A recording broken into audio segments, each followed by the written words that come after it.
Ang Pilipinas ay isang mabilis na umuunlad na bansa na may malakas na manggagawa at lumalagong ekonomiya, at may potensyal na pabilisin ang pag-unlad nito sa pamamagitan ng pakikipagtulungan sa mga pandaigdigang innovator tulad ng mga matataas na tao. Ang mga ito ay kilala sa kanilang mga groundbreaking na pakikipagsapalaran sa teknolohiya at pagpapalago ng mga kumpanya, na kung saan ito ay nag-aalok ng mga natatanging solusyon na maaaring tumugon sa mga pangunahing hamon sa Pilipinas, kabilang ang infrastruktura, transportasyon, enerhiya, pagpapalawak sa koneksyon sa kalawakan at internet. Sa pamamagitan ng pagsasama ng mga advanced na teknolohiya ng mga investors, mapapahusay ng bansa ang digital na ekonomiya nito, lumikha ng mga bagong pagkakataon sa trabaho, at mapabuti ang kalidad ng buhay ng mga mamamayan. Ang pakikipagtulungang ito ay maaaring humantong sa mga pinahusay na sistema ng transportasyon, malawakang pag-access sa napapanahong internet, at napapanatiling mga solusyon sa enerhiya na nag-uudyok sa pambansang pag-unlad nito. Ang pagpapalago ng Pilipinas sa tulong ng taong ito ay nangangailangan sa paggamit ng kanyang kadalubhasaan sa teknolohiya, negosyo, at pagbabago sa maraming sektor. Narito ang isang panimula sa kung paano ang kanyang mga kontribusyon ay maaaring magbigay daan sa ekonomiya at teknolohikal na paglago sa bansa.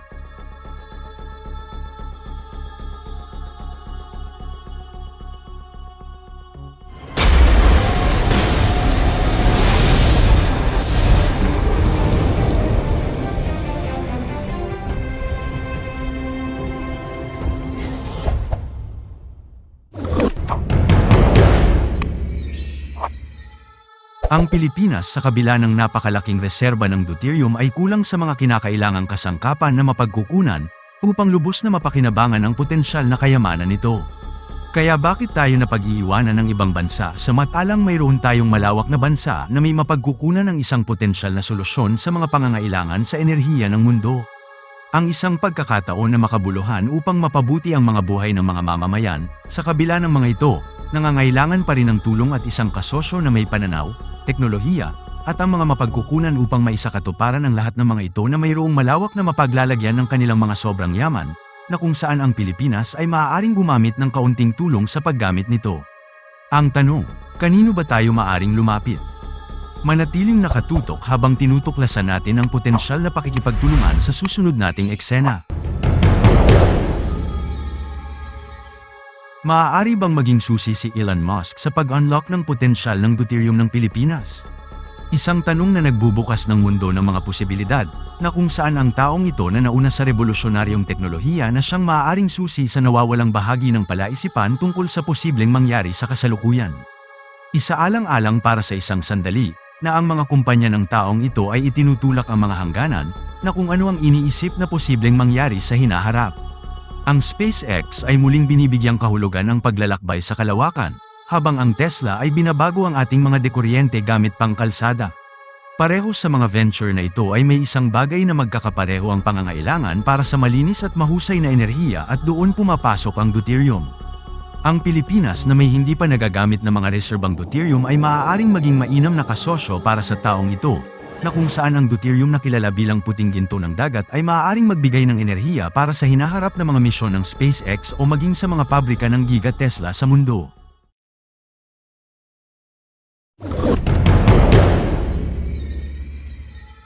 Ang tanong, bakit dapat maging interesado si Elon Musk sa Pilipinas? Kailangan nating sumisid sa mas malalim pang kaalaman, at ang ibang katanungan na kung sino nga ba talaga si Elon Musk, at bakit interesado siya na malaman ang tungkol sa deuterium ng Pilipinas.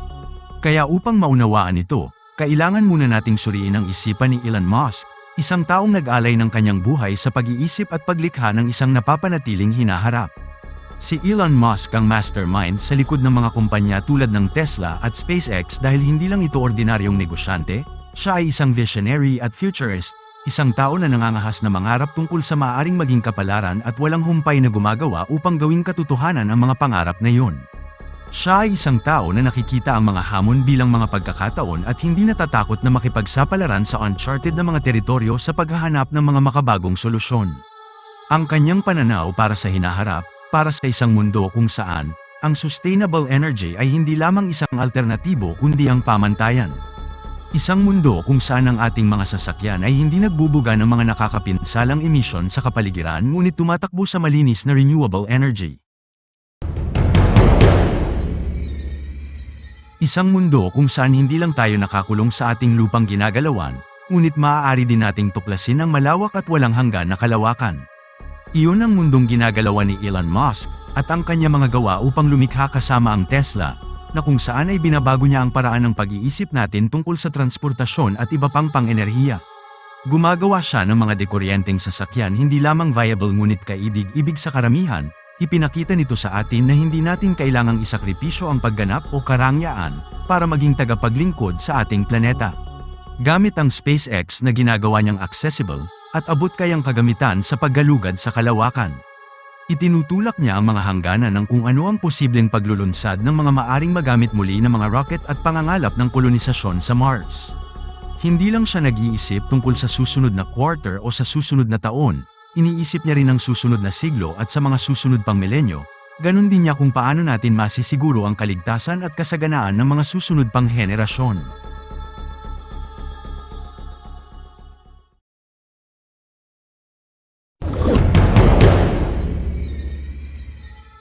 Naisip mo na ba kung bakit kailangang mamuhunan ni Elon Musk sa Pilipinas? Maaaring hindi ito ang unang bansa na umiikot sa isipan ng mga tao kapag iniisip mo ang renewable energy. Ngunit alam mo ba na ang kapuluang ito ay tinatawag na isang silent giant na nakaupo sa malawak na reserba ng isang maliit na kilalang elemento na tinatawag na deuterium. Ang hydrogen isotope na ito kahit na hindi eksaktong pangalan ng sambahayan ay may potensyal na baguhin ang paraan kung paano natin pinapagana ang ating mundo.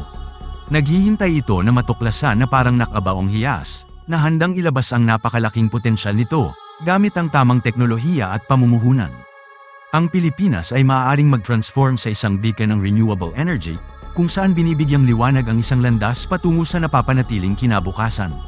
Ngunit ang paggising sa kapangyarihan ng deuterium ay hindi ganun kasimple gawin, nangangailangan ito ng husay sa siyensya, teknolohikal na inobasyon, at malayong pananaw sa pamumuno. Nangangailangan ito ng isang taong may katapangan upang mangarap ng mas malawak upang tingnan ang lampas abot tanaw na pangarap kung saan ano ang posibleng kasalukuyan nito.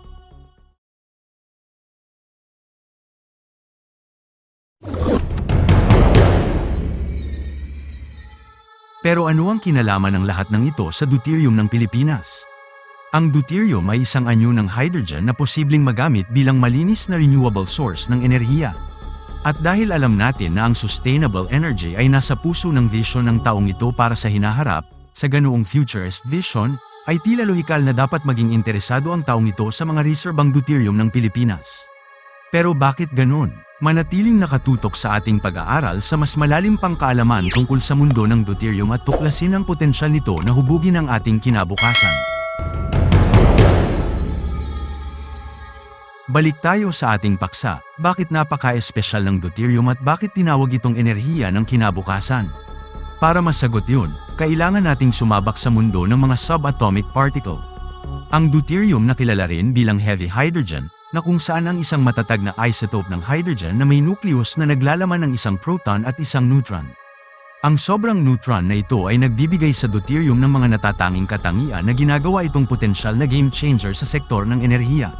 Kaya paano nagiging malinis na renewable energy source ang deuterium mula sa isang simpleng isotope? Ang sagot ay nasa nuclear fusion, isang proseso na nagpapagana sa ating araw at sa bawat iba pang bituin sa universo, kapag ang dalawang deuterium atoms ay nagsama-sama sa ilalim ng matinding init at presyon na lumikha sila ng isang helium atom at naglalabas ng napakalaking dami ng enerhiya. Ito ang parehong proseso na nagbibigay ng init ng araw at ang liwanag, na kung ating iisipin na ang ginagamit na enerhiya na nagbibigay buhay at nagpapagana sa mga bagay at buhay na meron dito sa mundo.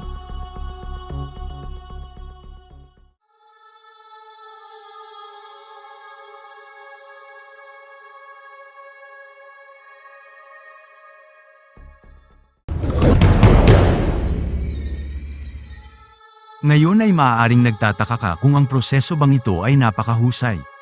At kung bakit tayo umaasa pa rin sa fossil fuels. Well, ang hamon ay nakasalalay sa paglikha at pagpapanatili ng mga kondisyon na kailangan para maganap ang fusion. Gayunpaman, dito nagiging kapanapanabik ang kwento, ang mga kamakailang pagsulong sa teknolohiya ay nagdulot sa atin ng mas malapit na hindi pa kailanman nagagawa sa pag-crack ng code ng nuclear fusion. Samantala, kapag ginamit natin ang deuterium, ito ay maaaring magbigay ng halos walang limitasyong supply ng malinis na enerhiya. Ang mga implikasyon ay nakakagulat sa isang mundong pinapagana ng deuterium, at nangangahulugan ang pagwawakas ng ating pag-asa sa fossil fuel na siyang pumipinsala sa kapaligiran na idinudulot nito. Maaari nitong baguhin ang pagkonsumo ng enerhiya upang gawing mas mahusay at madaling magamit ang mga dekoryenteng sasakyan, na nagpapagana sa ating mga tahanan at industriya nang hindi nagdaragdag sa ating carbon footprint. Isipin ang isang mundo kung saan ang enerhiya ay hindi isang limitadong mapagkukunan, ngunit isang masagana at malinis na pagbabago. Isang mundo kung saan ang kahirapan sa enerhiya ay isang bagay ng nakaraan, at kung saan ang bawat bansa ay may akses sa kapangyarihan na kailangan nila upang umunlad. Ang mga implikasyon ay nakakagulat, ngunit paano ito kumukonekta pabalik sa Pilipinas? Na kung saan ang mga bagay ay talagang nakakabighani at nakakaakit sa karamihan.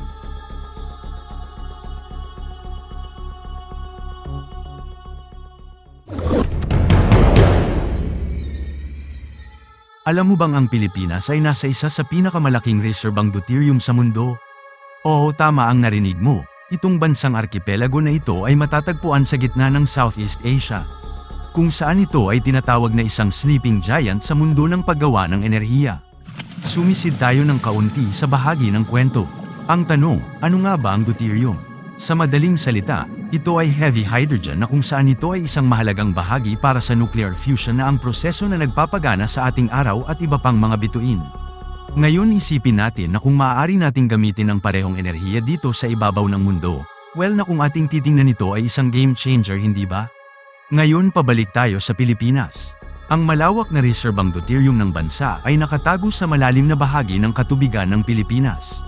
Isang misteryosong trench sa ilalim ng karagatan, ang kailaliman nito na humigit kumulang na 5 milya mula sa ibabaw hanggang sa malalim nitong bahagi ng karagatan. Tinatansya na ang trench na ito ay nagtataglay ng humigit kumulang 7 beses na mas maraming deuterium kaysa sa anumang iba pang lugar sa mundo, na naayon sa maraming potensyal ng enerhiya. Ngunit ano ang ibig sabihin nito para sa Pilipinas? Well, ito ay isang ginintoang tiket sa pagiging isang global energy powerhouse. Sa tamang teknolohiya at infrastruktura, ang Pilipinas ay maaaring maging isang nangungunang exporter ng malinis na renewable energy. Maaari nitong baguhin ang ekonomiya ng bansa, lumikha ng mga trabaho at yaman para sa mga tao nito. Makatutulong din ito sa bansa na mabawasan ang pag-asa nito sa dayuhang langis at tumungo sa mas napapanatiling kinabukasan. Ngunit ang daan patungo sa hinaharap na ito ay hindi madali. Ang pagkuha ng deuterium ay isang komplikado at magastos na proseso na nangangailangan ng advanced na teknolohiya at makabuluhang pamumuhunan.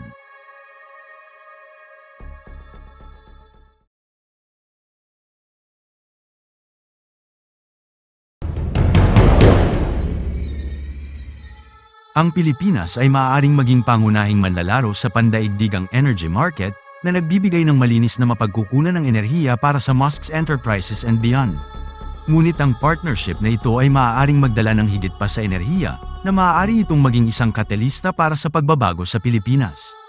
Kung iisipin natin ang potensyal para sa paglikha ng trabaho para sa paglago ng ekonomiya at para sa teknolohikal na pagunlad, ito ay maaaring isang pagkakataon para sa Pilipinas upang lumukso sa hinaharap na pinapagana ng deuterium at ibang bahagi ng mundo.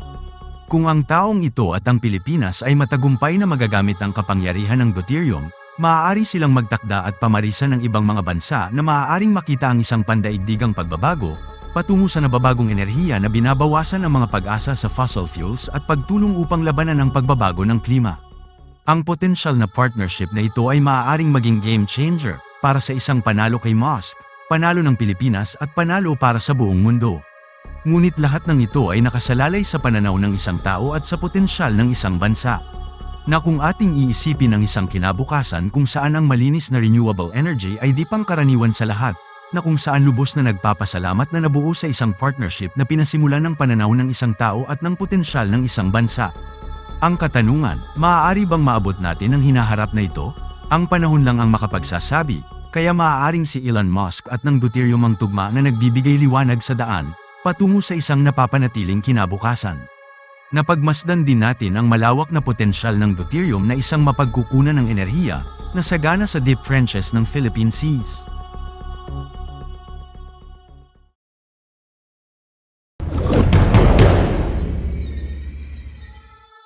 Ang bahagi ng enerhiya ng may deuterium ay maaaring magbago ng lubusan, nang may pangako ng kalinisan at kahusayan ng halos walang limitasyong supply ng enerhiya.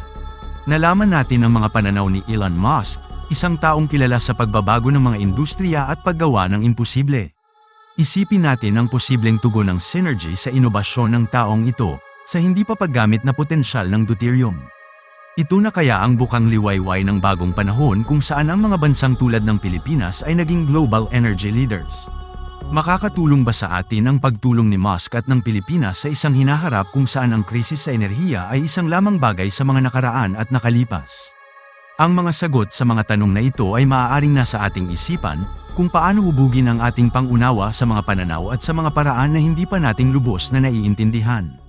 At ang potensyal ng isang bansa na napapanahon upang hubugin at gisingin ang posibleng kakayahan na nauugnay sa pag-angat at pagbabago ng bansa at ng buong mundo. Manatiling mag-subscribe at magkomento sa ibaba at ating pag-usapan para sa mga bagong talakayan at usapin na napapanahon. Hanggang sa muli, salamat!